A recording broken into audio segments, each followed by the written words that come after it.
bora sana, miongoni mwa mechi bora, na matokeo ya mpira yako matatu: kuna kufungwa, kufunga kama kudraw, na moja katika hao matokeo matatu ametokea Yanga kapata draw, maana ni sare ya 4, si ndio? Kwa katika zile mechi ambazo Yanga angetakiwa kupata pointi 9 ameondoka na pointi 4, kama ni sare ya 4. Kwa katika zile mechi ambazo angetakiwa kuondoka na pointi 12 ameondoka na pointi 4, kwa amedorosha pointi kama 8. Sasa sio kwa maana ya muendelezo, of course unaweza kusema Yanga na muendelezo mzuri, lakini ni miongoni mwa mechi bora sana Yanga toka mechi ya dabi ya Kariakoo mpaka mechi ya mwisho kabla ya hii. Complaints zilikuwa nyingi sana kuhusu fitness level, wachezaji wanavyoperform, namna wanavyocheza.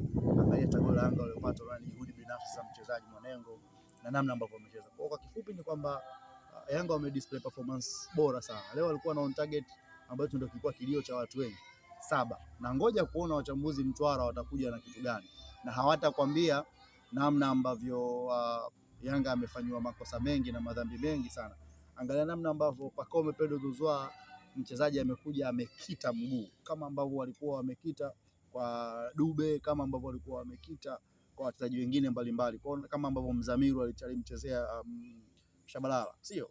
Lakini hakukuwa na reaction yoyote kwa pande zote mbili. Kwa unakuta mwisho wa siku ni kama kuna ka agenda fulani hivi kana sukumu. Lakini mimi niseme kitu kimoja, Yanga inazidi kuprove kwamba wao ni timu bora sana. Kwa maana ya ubora wa wachezaji, ubora wa fighting spirit. Angalia hata goli ambalo Diarra amefunga, anaruka kwenda kuchukua mpira, wachezaji wa yule wa Mtibwa wakamsukuma, kwa akaukosa mpira akajikuta nini. Diarra hawezi kumfunga goli kama ile hata iweje, hafunga goli kama ile, lakini angalia foul iliyochezwa. Na ndio maana unaweza kuona reaction yake ya mwisho baada ya mchezo, alimfuata moja kwa moja muamuzi, kwa sababu muamuzi utakuwa uangalie mpira unapoenda. Hakuna namna ambavyo kipa anaweza akadaka mpira akiwa amechezwa foul. Alikuwa anaruka kuchukua mpira, wachezaji wa yule Mtibwa wote wakamsukuma, tena sio kwa kumpushi kabisa. Sasa unaweza kuona ni namna ambavyo Yanga anapambana na vitu vingi sana. Anapambana na vitu vingi, lakini isivyo bahati hapotezi mchezo, bali anadondosha point. Machango unavyosema kuna kaajenda, maana yake kuna namna zinatengenezwa figisu za kuikwamisha Yanga. Inawezekana kuna bingwa ameandaliwa. Inawezekana kuna bingwa ameandaliwa katika kipindi kigumu kama hichi. Unaona timu inapambana, alafu fuatilia matukio yote ya mechi za Yanga zote, alafu fuatilia matukio ya mechi za wapinzani zote. Unaweza kuona kuna namna fulani ambapo kama kuna agenda fulani, ama kuna mtu ametengenezwa kwamba wewe utakuwa bingwa tu iwe iwapo. Lakini sivyo bahati, Yanga hapotezi mchezo, bali anadondosha point. Na uzuri mmoja ni kwamba anaendelea kucheza back to back na hajalalamika. Anazungumza kuhusu wachezaji wake na majeraha, anatumia kikosi chake kama kilivyo, na anazidi kwenza. Kwa unaweza kuona bado najaribu kuangalia ni namna gani ambavyo huyu mtu anavyocheza na anavyopambana, lakini still bado kuna sehemu ni kama kuna kitu hakiko sawa, kwa sababu huwezi ukaona timu moja inachezewa reckless foul zaidi ya mechi 3-4 mfululizo, alafu bodi ya ligi inakaa kimya, kamati ya masaa 72 inakaa kimya. Of course Yanga wanaweza kwa wenyewe wanajilaumu kwamba tumekosa goli, Mwanengo akakosa goli, mpaka umepelezwa. Kuna sehemu walikuwa wanatakiwa kutap in, kapiga vibaya Mudathiri, haya basi kakosa goli. Kwanza kuna magoli mengi ambayo wameyakosa, pengine stories ingekuwa hii tunaozungumza hapa sasa hivi. Lakini yote katika yote ni moja ya mechi bora sana ambayo Yanga ameipata kwa Singida, na ameprove kwamba yeye ni nani. Mpira wa nchi hii ukichezwa kwa haki, kuna timu ambazo haziwezi kupata matokeo, ila kile ambacho anafanywa Yanga unaona kabisa kwamba kuna kitu kinaendelea ambacho sio sawa na sio. Ni changamoto ni mwalimu ama Yanga inakwamishwa na majeruhi pia? Sidhani kama Yanga inakwamishwa na chochote, kwa sababu ukiniuliza kuhusu mwalimu nitakuuliza ni kitu gani ambacho mwalimu amekifanya. Kama mwalimu amemaliza kumfundisha, amepanga kikosi chake, wameenda wamekosa magoli. Angalia kama goli la mwisho ambalo Mwanengo amelikosa, hii ilikuwa ni a simple goal, tap in, weka kule kwenye nyavu ndogo, kaa kwenye kibendera shabikia, chukua point 3, ili inakuwa imekamilika, lakini sivyo bahati amefanya alichokifanya, lakini pia huwezi kumlaumu kwa sababu hauko kwenye wakati ule, kwenye ile movement. Hicho ndicho ambacho aliweza kukifanya. Kwa hiyo mwisho wa siku angalia sasa namna ambavyo Yanga wanachokifanya, angalia hasira ambazo amekuwa nazo Diarra, angalia reaction yake. Yule ni mtu ambaye anajua kabisa kwamba hizi pointi zina umuhimu gani kwetu na tunapitia kipindi gani na wamepambana, alafu anachezewa foul ambao unaona kabisa kwamba anayetakiwa kunilinda hareact. Nadhani ulimuona Engineer Harris, ilibidi yeye mwenyewe baada ya watu wote ndani kushindwa, ilimbidi yeye kushuka akaondoka na Diarra. Kwa nini? Anajua kabisa umuhimu wa Diarra, anafahamu kinachoendelea, anajua namna ambavyo mechi imeenda. There is no way goalkeeper kama Diarra anaweza akakubaliana na matokeo ya kirahisi vile. Angalia goli la Sulemani Mwalimu Zanzibar, mtu wa kwanza kwenda kumpressure Kibendera, kumwambia nilikunyooshea mkono muda mrefu, nikakuonyesha reaction ni kitu gani kimetokea, na refa alikuwepo. So unaweza kuwa ni goalkeeper fulani ambaye anaendelea kuwafundisha magolikipa wengine namna ya kuwa aggressive na kudai kile ambacho kinastahili kufanyika.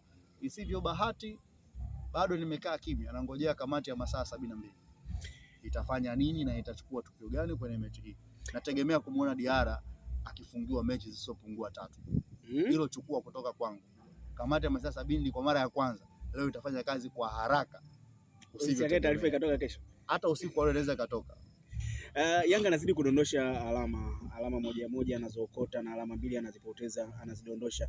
Pengine inaweza ikampa ugumu kwenye mbio zake za ubingwa. Anayemfukuzia hata akishinda mechi zake bado Yanga ashuki pale juu. Anayemfukuzia na anayepambaniwa.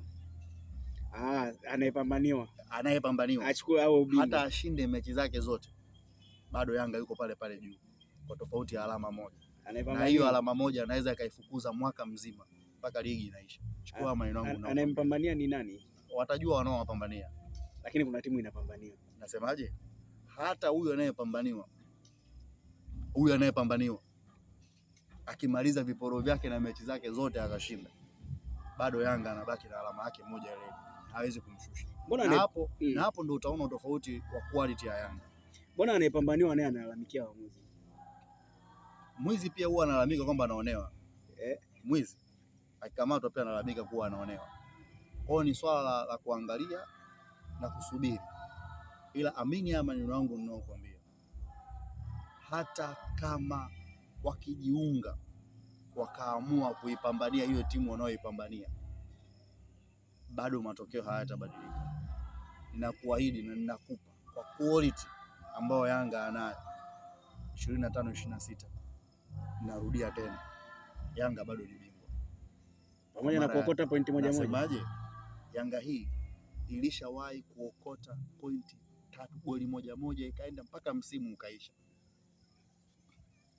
Sasa hawa wanaopambaniwa changanya na hao wengine, amini haya maneno yangu ninayokuambia, Yanga bingwa. Anamaliza viporo vyake, Yanga anaongoza kwa pointi 1, na katika safari yake hii ya kupambaniwa atakutana na Pamba tena. Atakutana na Pamba nyingine tena na atanyoshwa. Ni swala la muda tu. Ulisema sasa atapoteza kesho huko na TRA. Uzuri mmoja ni kwamba tarehe 5 mwezi wa 4 kama nitakuwa nina kumbukumbu vizuri, Azam anakwenda kukutana tena na Simba pale kwa Mkapa. Waenda Simba akapoteza. Mimi sijasema, ni wewe umesema. Lakini ulisema Simba atafungwa kuna mechi 4 hapa katikati, Simba atafungwa mechi 2 ulisema. Twende tu. Kwani ya Singida kama asingekuwa manyangunyangu, Simba sasa anafungwa goli 3. Kwa hiyo kwenye tukiweka Singida ambayo itakiwa afungwe bado mechi 1 ambayo atafungwa tena. Twende taratibu tu. Unatakiwa umpambanie mtu mwenye kikosi bora, umpambanie mtu anayejiweza. Ila kumpambania mtu asiyejiweza ni kujidhalilisha. Na ndio kinachotokea. Ni swala la muda. 25-26 ligi kuu ya Tanzania bara, Yanga ni bingwa tena kwa mara nyingine. Kama kuna mtu ana wasiwasi na ana maswali, watanitafuta. Yanga bingwa. Tuzungumza tena. 25-26 Yanga bingwa.